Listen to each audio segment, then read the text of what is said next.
Good morning. Got up to camp last night. It's looking like it's going to be a beautiful day today, nice and sunny and hot. But tomorrow is maybe supposed to rain, so we better get some work done today. On the agenda for today, we're looking at getting rid of some dangerous trees. So we're going to try to get rid of this widowmaker right here. And we might end up dropping a couple of these big aspen. I'm not sure if we're going to tackle that today or not. And then there was another big widowmaker at the end of the driveway. But when I got in last night, that one had already fallen down across the road, of course, so I couldn't get in. So we had to quick chainsaw that one up. We're gonna get rid of that trouble birch over the raised beds.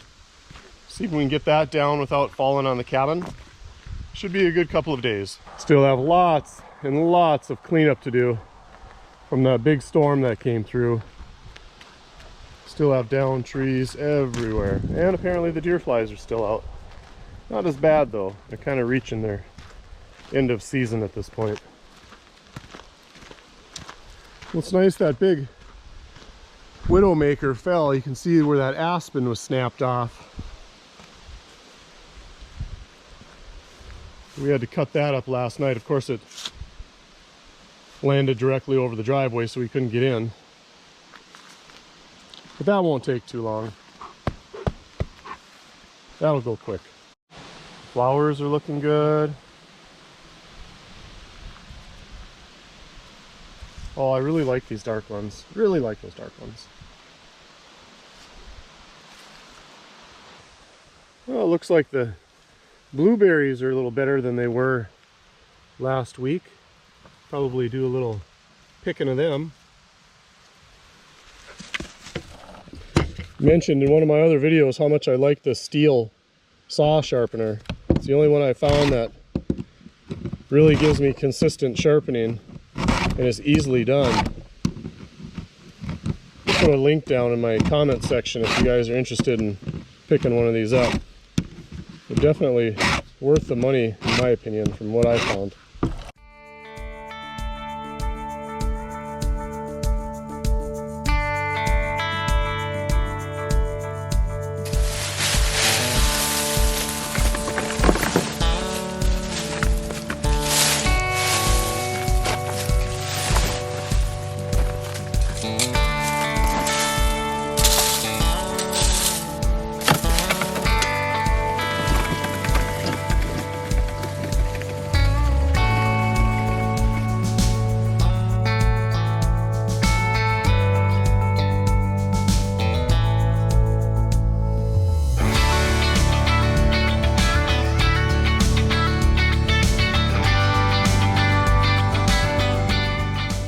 We have a problem, and I'm not 100% sure how I'm going to fix it. That's the problem. I've got this skinny but tall birch tree that is leaning all sorts of different kind of ways. Now it's probably hard to tell from the camera angle, but it's leaning severely that way, which isn't horrible, but then we've got all this counterweight up here with the lean that way. Now, leaning trees are some of the most dangerous ones that you can cut because there's this thing called a barber chair. And if you look at a tree that's leaning, so there's a lot of compression on the inside and a lot of tension on the outside. The problem is when you go to make your V-notch, it releases that compression and the tension is too much for the tree to handle. So the tree will a lot of times split all the way up. But what it does when it splits up is it kicks back. So it causes the tree to kick back like this. And you can have a barber chair just explode and just come back and hit you. It can go forward, it can go up halfway and fall. It just is unpredictable.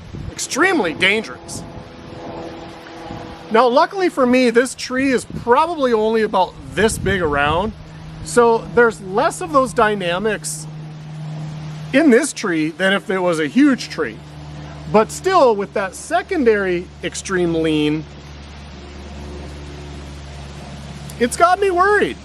The other problem is it's actually big enough that it can land on the shed porch. And I don't think the porch would survive that tree. So I've been thinking about this quite a bit. And I don't know if you guys, if all of you watched the video, because I know I have a lot of new subscribers, but in the spring I was at the recycle store and I got what I thought was climbing gear, tree climbing gear. But lucky for me, several people commented that this is not tree climbing gear, it's actually linesman gear. And the major difference is tree climbing gear has much more pronounced spikes. The danger with using linesman gear for tree climbing is the spikes don't dig in far enough to get into the wood. They're so short that they just get into the outside of the bark and then they can strip out, or you can just knock a chunk of bark off and you lose your grip. But what I'm thinking is that a birch tree only has, you know, 1/8 of an inch of bark. And I think that I can dig these in enough to get high enough on that tree to the second lean that then I can use like a 12-foot pole saw and I can start to make some cuts, and then using a come along, put enough tension on it this way to get it to just break off, snap off. Well, this should be entertaining. I don't know, here goes nothing. Time to gear up. There's a foot strap to tie the spike onto your foot so your foot doesn't slip out of the stirrup. Unfortunately, they didn't have one for the other side. It's gone. So, I know this is kind of hillbilly, but I figure a few wraps of paracord should be just as good, right? Nah, seriously though, there's a reason it's called 550 cord, and this is actual 550 cord. Supposedly it's got a tensile strength of 550 pounds. So I'm pretty confident it's just gonna strap that spike onto my boot just fine. So the plan is, I'm gonna test this gear up, try to skinny up this tree just to get kind of a feel for it and see if this is something that I'm even really seriously going to consider. What I don't like about this is that this tree has such lean that I'm really going to have to lean back far.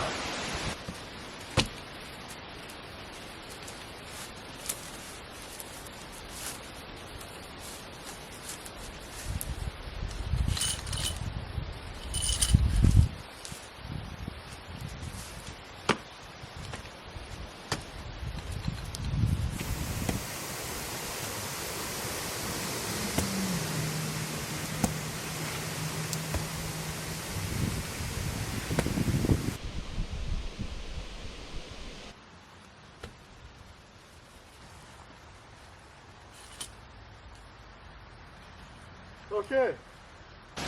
Now you're probably thinking, Terry, what on earth are you even trying to accomplish? Well, I haven't decided that quite yet. But my thought is, I want the rope higher up close to that branch so I can get the leverage on it. Where that rope is now is about where I was hoping to make some cuts. Well, that really doesn't help me. Now let's see if I can do this without putting it through a window or a solar panel.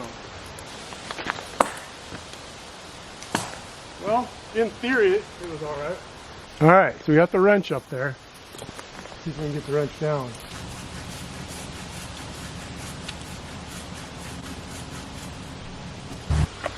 Well, the rope broke the first time. I guess I got to do more cutting.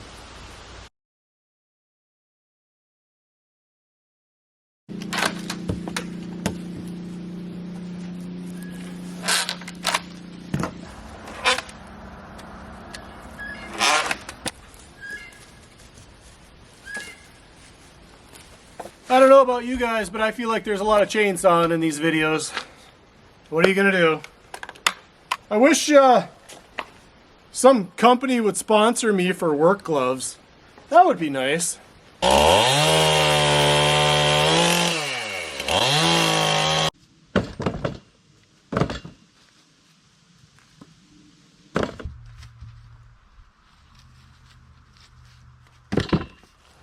You can see we're getting real fancy tonight. Brats over the fire. And some leftover beans from the other night. And a couple of ketchup packets from McDonald's. Pretty high class living.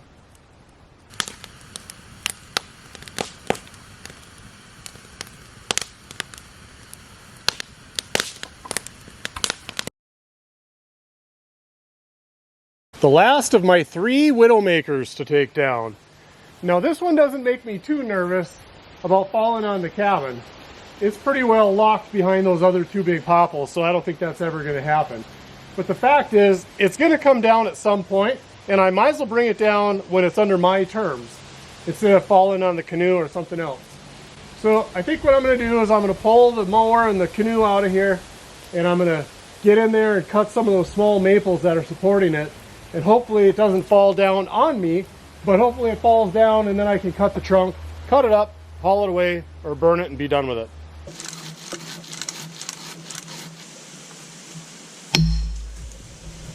I don't know if I can jump out of the way fast enough. She lets go, she's gonna let go.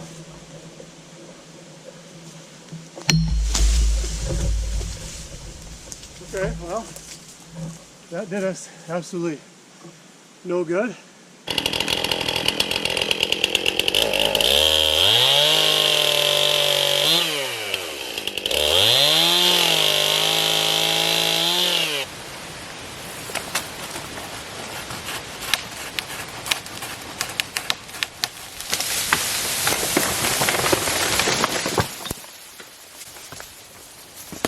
Woo! We did her, boys and girls, we did her!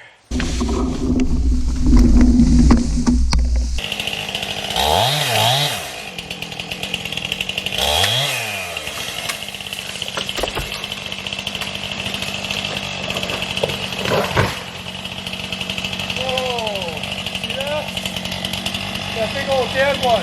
Whoa! Glad I wasn't standing under that. In one of my last videos, I tried to slab out this piece of oak from a chunk that had fallen down during a big storm.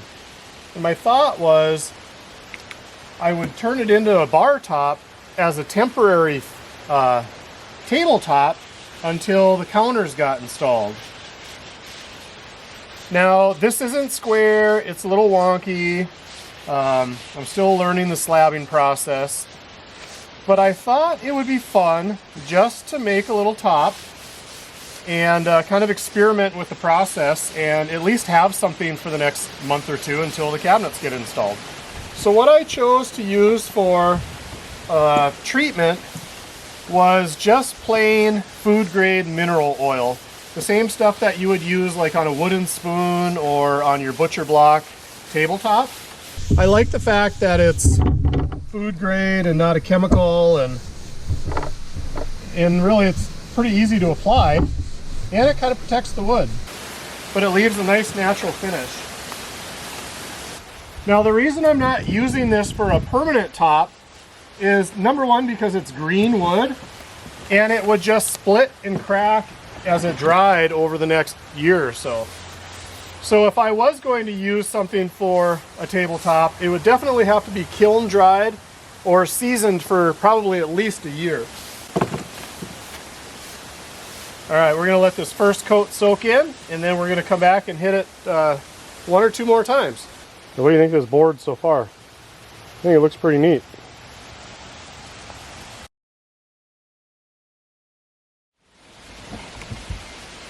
Now that I got that stump out of there, I can put together another garden box. The problem I have though is the stain that I used for the first boxes. I don't have any more of it, and it was free from the recycling center, so it's not like I can just go buy it.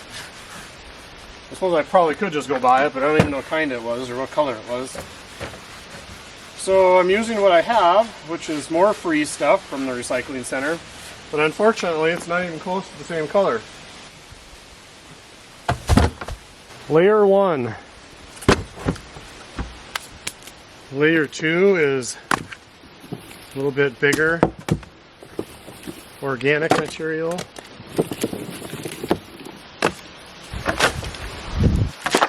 Basically what I'm doing is adding mass to fill the box, and so I don't have to use expensive dirt.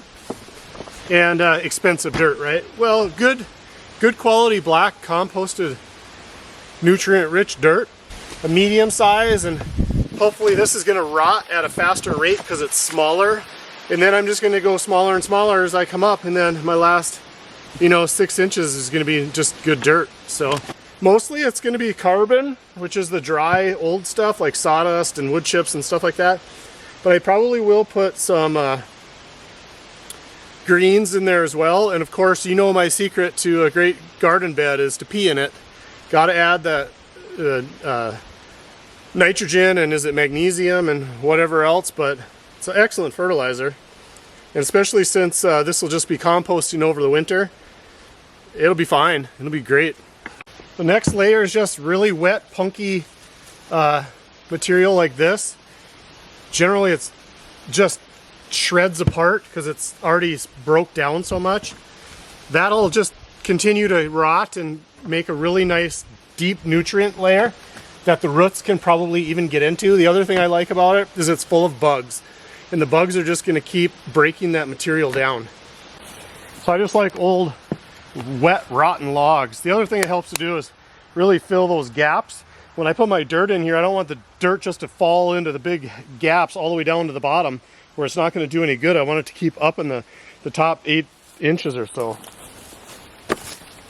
So I'm just going to go ahead and continue to put just a couple more inches of this in there. And everything is high right now, but it'll continually compress and deflate and kind of sink down. So I don't want to be shy about filling it. And my last layer before I put my dirt in is just some old leaves.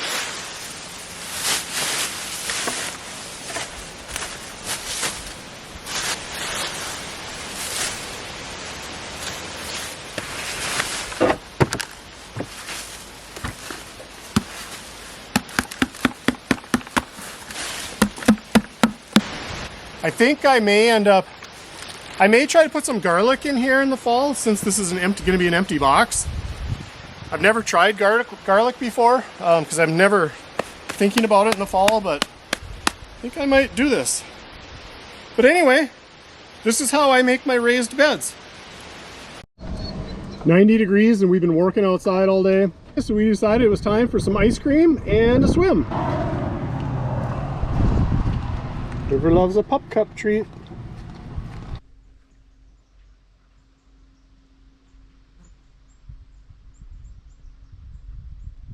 Well, I just got done with a 5-mile run, and the deer flies were pretty bad, but I used that Amish hat with the sticker on the back, and that really kept them off my neck and my face. But anyway, time to go for a swim and rinse off.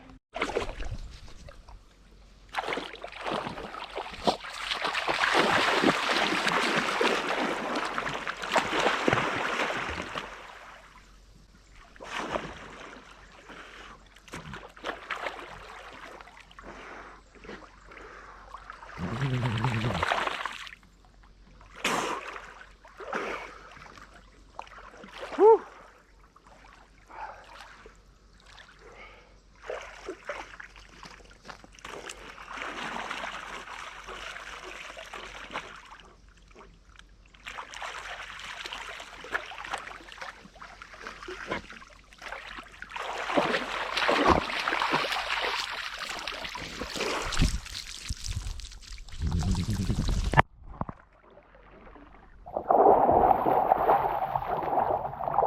So I mentioned that I had just done a quick 4-mile run out on a forest service road, on a forest road, forest service road, on a forest service road.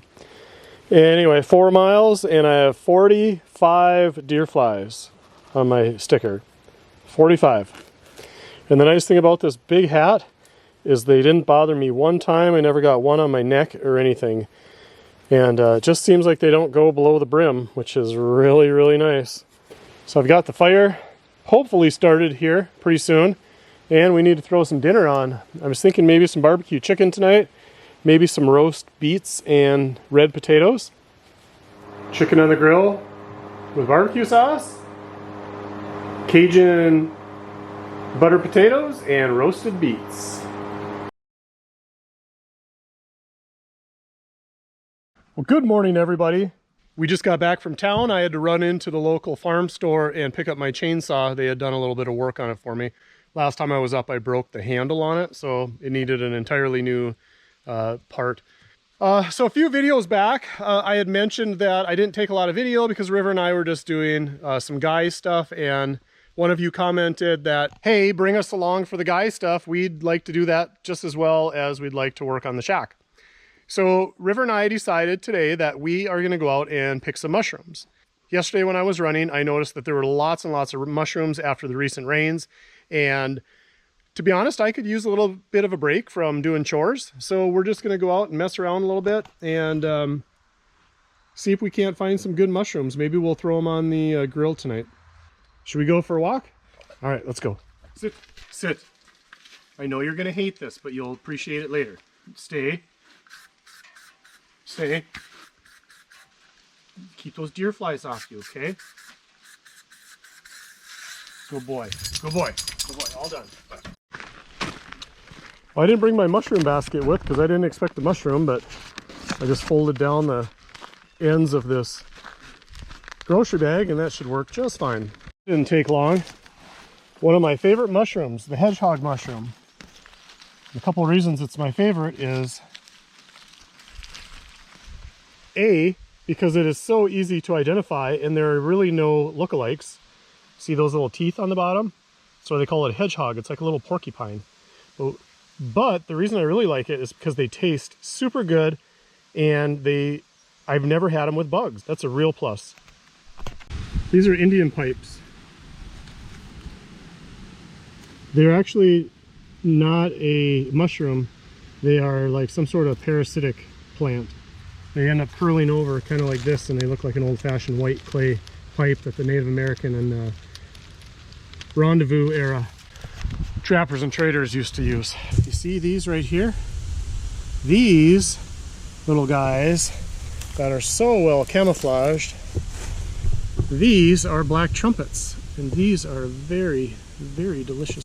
And I see our second stop for the day. You can see these nice egg yolk yellow mushrooms. These are chanterelles. Well, these ones are a little old, but oh, that's a nice one. See how they don't really have real gills? They're just kind of like ridges.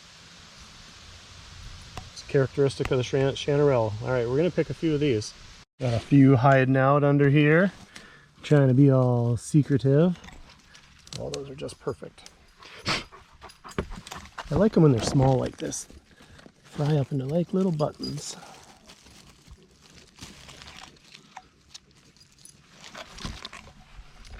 There's a couple more over there.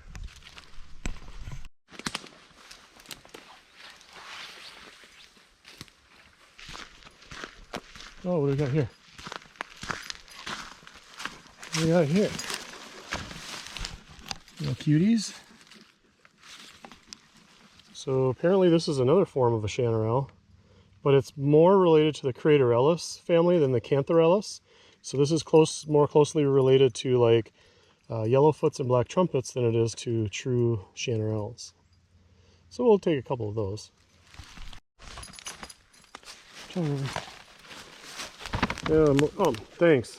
You just peed on the mushrooms. That's not good. Maybe we'll skip this patch.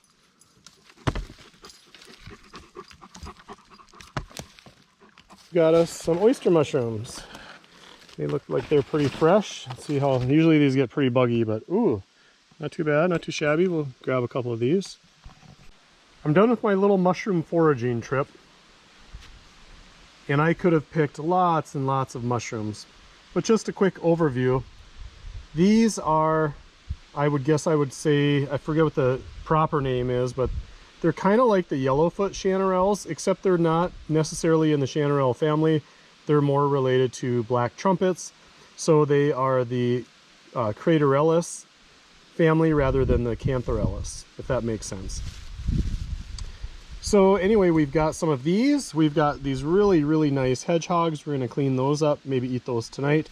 We've got some golden chanterelles, which it's funny, the different types of chanterelles, like the ones that we find back home at the river house are much more meaty, and these ones are much thinner, but still nice golden chanterelles.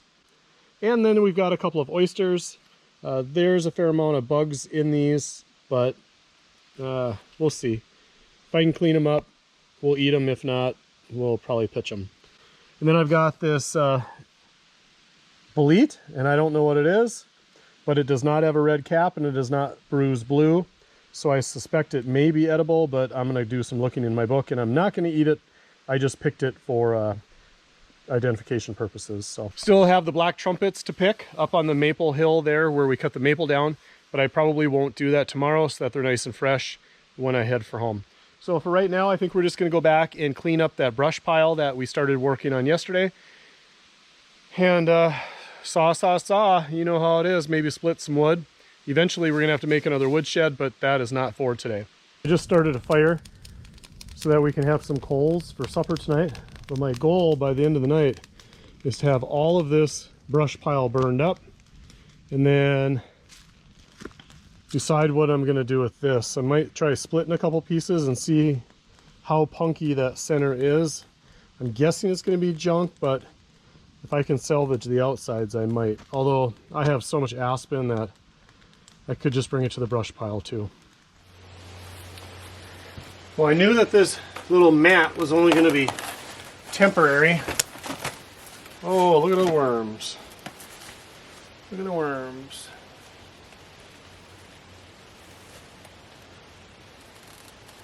Into the garden you go. What I was going to put there, I wasn't sure. Now I have an idea for this ash log that I cut. It's going to be a step for river dog. But I want to put some felt on it because obviously it will just rot very, very quickly if I just put it straight down on the ground. So we just put a little felty felt down. I'm not too worried about being wasteful with this waterproofer. I got this stuff free from the recycling center about 3 years ago and haven't used it, so not sure. Hopefully it's good still. And if some falls on the pallets, that's just fine too.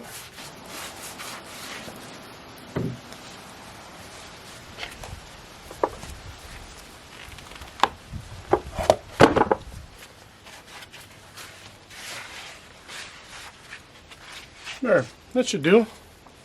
A nice quick 5-minute job. For tonight we're going to have a repeat of last night's dinner. Sorry if it's a little dark in here. I had one of my lights go out and I'm not sure what's going on with it. So, some butter potatoes with some Cajun seasoning.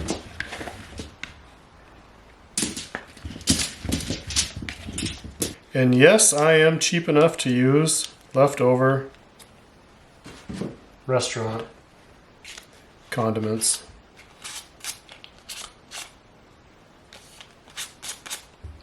And a couple of beets.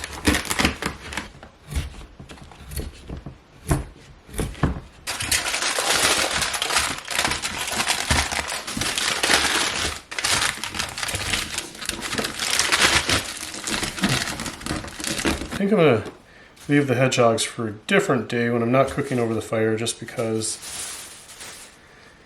I really like those sauteed, but I don't want to do that tonight. All right, I'm going to get the chicken out, and we are going to go see if the coals are ready.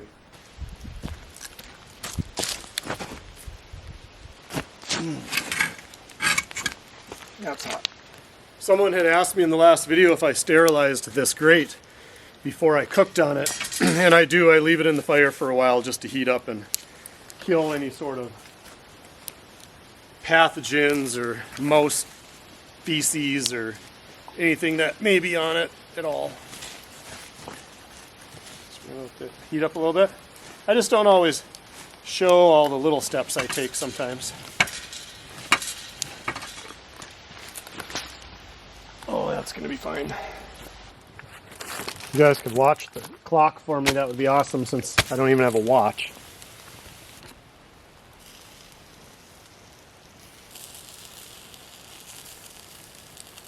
So I did try the mushrooms and they're overcooked, almost charred, but the addition of the cumin, good call. Anyway, I'm gonna eat. Today was kind of one of those lazy summer days. I didn't really get a whole lot accomplished. I went and sat in the porch and had the breeze coming through, and I was just thinking about what I was gonna do next, and the next thing I know, I'm waking up. I took a big power nap. But it was just, it's all right. It was a pretty relaxing day. I went and picked some blueberries.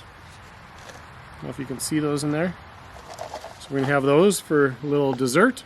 Got some mushrooms from the land, and it's nice to be able to get free food. Although nothing's truly free. I think I paid in blood picking those blueberries from the mosquitoes, but all right, well, I'm gonna eat, so.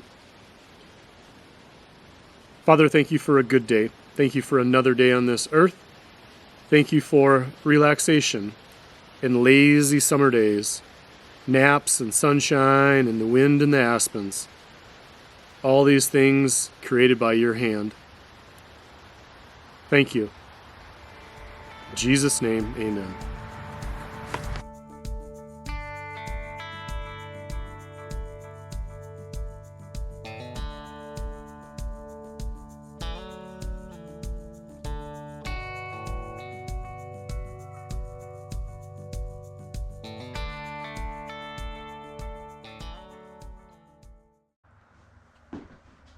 I attached the bar top to where the real one's eventually going to go, but I just wanted to show you guys, it actually, I think it turned out really nice. Like, granted, if I was going to do this as a permanent thing, you know, it's not measured correctly. This board was cut, so it was warped, and I actually had driven onto it with my truck to try to get some of the warp out, and I left some black marks in the board that wouldn't really sand out very easily. But I didn't really care too much because I knew this was going to be temporary for, like, you know, maybe 30, 60 days, and that's about it. But I was using it last night, downloading video and stuff, and it's going to be perfect having this bar top like this when I get the real one in. The only bad thing about this one is it's a little bit shallow, like a couple more inches would have been nice. But I just figured I would show you guys what the finished product looked like, and if nothing else, it gives me some ideas that, hey, maybe a hack like me can make some nice boards with a chainsaw. I mean, if I really wanted to get ambitious, I could even make like a bookcase. That would be pretty easy, just like the shape of a square with some shelves in it. So anyway, I'm gonna keep working on this idea a little bit and see where it can go from here. Well, time to make a logical decision instead of an emotional decision. Now, I've got all this, I've always had bird seed up here because I like to feed the birds. And I used to like to feed the squirrels for a while. Not anymore. We're not friends anymore, the squirrels and I. So I decided there's really no reason to have bird seed up here during the summer months. I don't get birds up here. Up here in the North Woods, you just don't have like songbirds, or at least I don't, deep in the woods. The only birds that I really get are winter birds, like nuthatches and chickadees and maybe like a gray slate junco. So there's really no reason to have bird seed up here in the summer. All I'm doing is inviting other critters. And not to mention the bear issue too. It's probably not a great idea. So I'm going to bring the bird seed back to the river house. I have plenty of songbirds there in the summer. They'll enjoy it. And I'll just have to wait till wintertime when the chickadees are back and bring seed back then.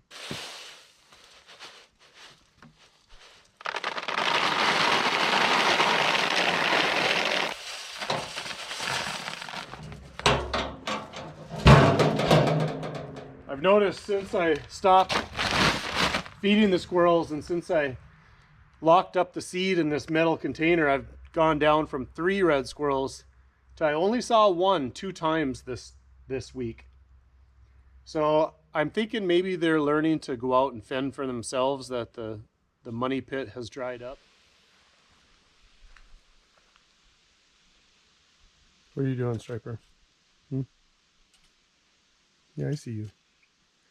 This one's called Striper because he's got that black stripe that runs between his white underbelly and the red fur. Yeah, you. What, are you going to jump at me again? Huh? Are you going to jump at me again? Yeah, what are you going to do?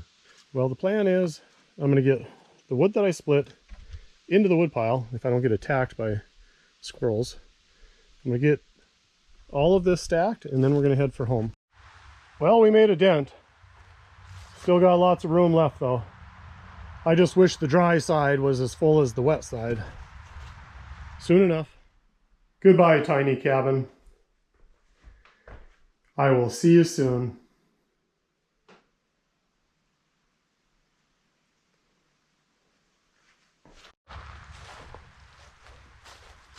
Once again, thanks for hanging out with us. I appreciate you, and I will see you soon.